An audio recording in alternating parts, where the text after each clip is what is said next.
as women, our body often pays lots of sacrifices. So it's not vain to consider this operation, but it's important to restore the former you. Hi everyone, it's Dr. Shan Shan here. I'm a consultant plastic and cosmetic surgeon here at Lips Clinic.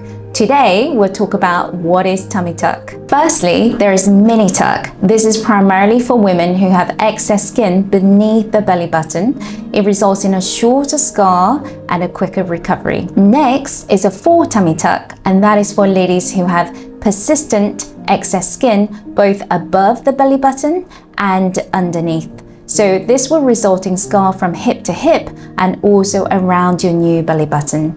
I personally also use a bit of a liposuction to give you a bit of a body sculpting to restore the best natural shape. And finally, there is the extended tummy tuck, which is not only for ladies with excess skin above or beneath their belly buttons, but also around the hips and the love handles, and therefore the scar will be longer to restore the natural curves. My general signature approach is a combination of 4 tummy tucks with a liposuction that restores the natural contours of your tummy that looks natural, not over pulled, and keeps your natural curves.